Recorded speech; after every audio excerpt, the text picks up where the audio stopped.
इमरान रियाज की गुमशुदगी से अफान मोबाइल सिमों का क्या तल्लक है और क्या ये पाकिस्तान में इस्तेमाल हो सकती है, और अगर होती भी हैं तो उनको इस्तेमाल करने का तरीका क्या है।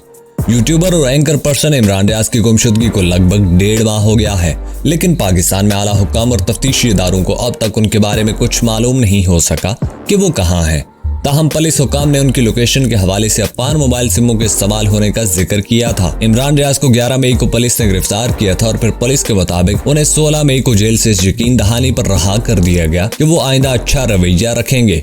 इसके बाद से वो ताहाल लापता है और पुलिस का कहना है कि इसके बाद से उनके बारे में कुछ मालूम नहीं है कि वो कहाँ हैं। मौजूदा सूरत हाल को मद्देनजर रखते हुए जब सूबा पंजाब के inspector general police Usman Anwar से पूछा गया कि अफान सिम्स कहाँ इस्तेमाल हो रही हैं, तो उन्होंने जवाब कुछ तोड़ मरोड़ कर दिया। उनका कहना था कि उनकी कोशिश है कि उन्हें अफान सिम्स का डाटा फराहम किया जाए जो पाकिस्तान के साथ राब्ते में है, और इसके साथ साथ वो तमाम डाटा दिए जाए जो मुख्तलिफ सूबों में उन जगहों पर इस्तेमाल हुआ जहाँ जहाँ इमरान रियाज की लोकेशन आती रही है। क्या अफान मोबाइल सिम्स पाकिस्तान में इस्तेमाल होती हैं? क्या पाकिस्तान में अफगानिस्तान के मोबाइल फोन नंबर इस्तेमाल हो रहे हैं या नहीं? क्या अफान सिमों के नंबर यहाँ मुकामी इंटरनेट सर्विस के साथ इस्तेमाल हो रहे हैं, या ये सिम अफगानिस्तान में इस्तेमाल हो रही है और यहाँ उनके सहूलतकार मौजूद हैं? इसके अलावा ये भी कहा जाता है कि ये सिम सिर्फ व्हाट्सएप पर ही इस्तेमाल हो रही है। पाकिस्तान में बत्ताखोरी, दहशतगर्दी, अगवा, बराए तावान के वाकयात का जिक्र हो तो इसमें अफगानिस्तान के मोबाइल फोन नंबर या सिम इस्तेमाल होने की खबरें आती रही हैं। पुलिस हुक्काम के मुताबिक जराइम पेशा अफराद भी इन सिमों का इस्तेमाल करते हैं। पाकिस्तान में अक्सर जराइम की तफ्तीश करने वाले अफसरान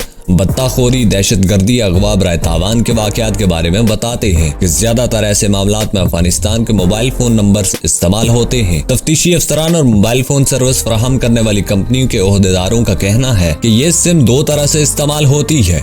एक तो बराह रास्त मोबाइल फोन के सिम नंबर से कॉल की जाती है, लेकिन इसको ट्रेस करना अफगानिस्तान में मुश्किल होता है। इसके लिए सर्वर्स ढूंढे जाते हैं जो खुफिया तौर पर CDR फराहम करते हैं, और इस CDR से इस मोबाइल फोन सिम की लोकेशन मालूम की जा सकती है। मौजूदा सूरत हाल में तो हुक्काम का कहना है कि पाकिस्तान में अफगानिस्तान के मोबाइल फोन कंपनियों की सिम इस्तेमाल नहीं हो रही जिनसे वॉइस कॉल्स या मैसेजेस हो रहे हैं, लेकिन 2013 में पेशावर हाई कोर्ट में एक मुकदमे की समाअत के दौरान कौमी एहतसाब ब्यूरो के हुक्काम ने बताया था कि पाकिस्तान में अफगानिस्तान की मोबाइल फोन कंपनीज की 4 लाख सिम कार्ड्स काम कर रही हैं। अब देखना यह है कि दुनिया में नंबर 1 एजेंसीज होने का दावा करने वाले इदारे इमरान रियाज खान को कब तक बाजियाब करवाने में कामयाब होंगे। अगर आप भी इमरान रियाज खान के चाहने वाले हैं तो आप कमेंट सेक्शन में अपनी मोहब्बत का इजहार जरूर कर सकते हैं। अगर आपको वीडियो पसंद आई है तो आप चैनल को सब्सक्राइब भी कर सकते हैं।